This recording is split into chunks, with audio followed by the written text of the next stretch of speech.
naturalmente no sea el resultado de la repartija, ¿no es cierto?, se encuentra políticamente muy bien protegido por las distintas bancadas, sean de derecha, de izquierda, de centro. Entonces, como las bancadas no pueden por sí mismas asegurarse el nombramiento de su gente, pero desgraciadamente, ¿qué es lo que ocurre en el Perú? Una idea buena resulta siendo tergiversada, ¿no? Incluso el cambio que se hizo para que se introdujera la figura de la invitación estaba pensada para que se invitaran a juristas de reconocida trayectoria. ¿Por qué?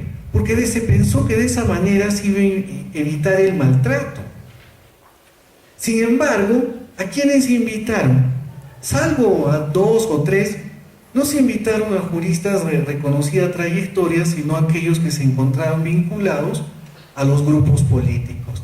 Es decir, la norma fue al final tergiversada. Es decir, el espíritu de la norma, que era lograr que el Tribunal Constitucional estuviera conformado por los mejores juristas de la nación, no se cumplió. Ahora, hay otro tema que también es interesante, en el cual es interesante reflexionar. Se ve, por ejemplo, mucho en las redes sociales que dicen: los magistrados del Tribunal Constitucional tienen que ser constitucionalistas. La idea es de que la mayoría de los magistrados del Tribunal Constitucional sean constitucionalistas. Pero la Constitución puede ser vista desde perspectivas distintas, por penalistas, por civilistas, por especialistas en derecho comercial. Miren, en Argentina, la Corte Suprema, que cumple funciones de Tribunal Constitucional, tiene entre sus filas, y su presidente es el doctor Lorenzetti. ¿Acaso la Corte Suprema de Argentina ve temas civiles? Lorenzetti es civilista, pero la Corte Suprema de la Argentina desde hace tiempo ve solo temas constitucionales. Y el doctor Lorenzetti, que preside la Comisión de Reforma del Código Civil, está en la Corte Suprema. El doctor Zaffaroni, que es uno de los juristas más brillantes de América Latina, es penalista y criminólogo. Está ahí. Lo mismo podríamos decir respecto de Brasil, por ejemplo, ¿no es cierto?, donde hay especialistas en medio ambiente, donde hay especialistas en derechos humanos, donde hay especialistas en derecho comercial, donde también cumple funciones, ¿no es cierto?, de Tribunal Constitucional. Y lo mismo podríamos decir respecto de México. En España, la Corte Constitucional, que ahora está de capa caída, tanto así que Cobos, su presidente, había resultado siendo militante del Partido Popular. Es decir, un militante que cotizaba, en fin. Es decir, España ha sumado a su crisis económica una terrible crisis moral. Pero hubo un momento que el Tribunal o la Corte Constitucional española tenía en su seno, por ejemplo, a una figura como Luis Díez Picasso, uno de los más grandes civilistas, ¿no es cierto? O también a especialistas en derecho laboral o en filosofía del derecho. Entonces, creo que es importante que la Constitución sea vista desde distintas perspectivas. Es como la guerra. Piensen ustedes si la guerra se dejara solo en manos de militares, ¿no? También tienen que ocuparse de ella los diplomáticos, ¿no es cierto?, y otras personas, los ingenieros, en fin. Lo mismo pasa con la Constitución. Si la Constitución es una cosa muy seria como para dejarla en manos solo de los constitucionalistas.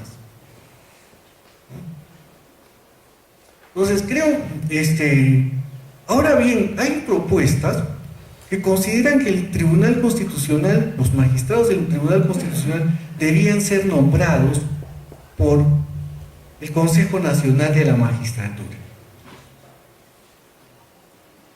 Miren, la verdad también tengo mis dudas. A propósito del audio, ustedes saben este famoso audio en el que estaba desgraciadamente una persona que aprecio mucho, como el doctor San Martín o el ministro Jiménez, y lo mismo la doctora Rojasi, que no fue ratificada, una mujer valiente, una juez honesta, no fue ratificada. Yo la verdad creo, ¿no?, que probablemente su no ratificación tuvo que ver con el hecho de que no se sometió a las presiones políticas de las que era objeto.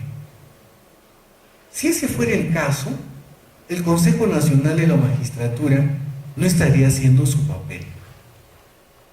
Conozco un caso bastante curioso de un amigo con el que dirigimos la revista peruana de Derecho y Literatura, el doctor Miguel Torres Méndez, que era vocal en el Callao.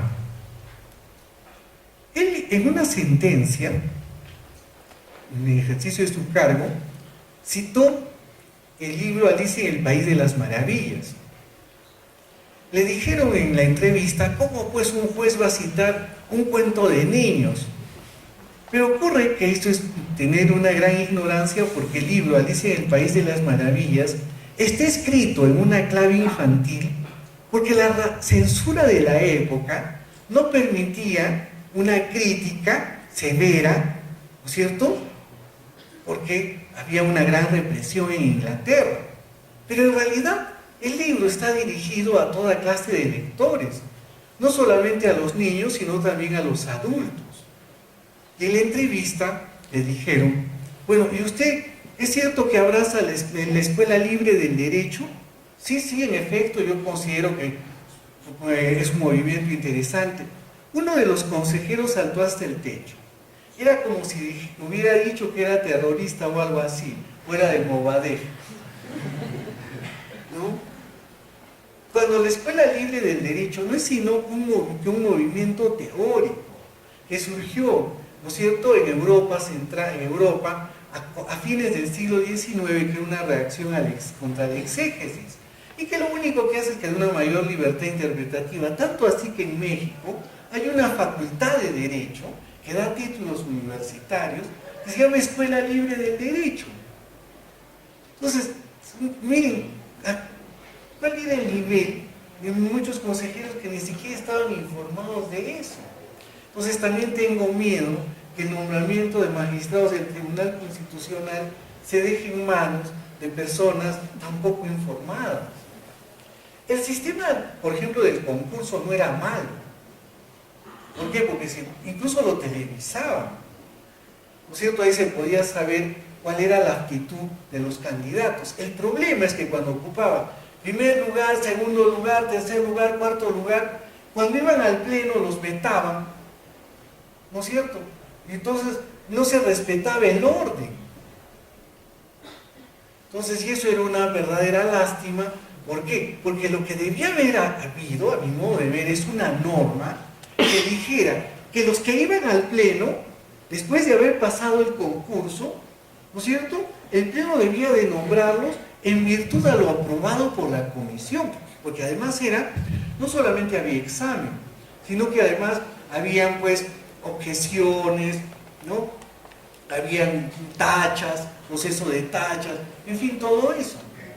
Es decir, esto a mi modo de ver quizás se debió haber conservado, pero siempre señalando de que el concurso fuera público, ¿no es cierto?, el canal 7, el canal del Congreso, pasaran esas, además la ciudadanía incluso colgaba todo eso en YouTube, ¿no?, como se hizo, pero el problema es que iban al pleno, resultaban elegidos los que quedaban al final. Los magistrados que están actualmente quedaron al último, no en los primeros lugares. Entonces es una cosa increíble. Creo que la exposición llegará hasta acá. Muchas gracias.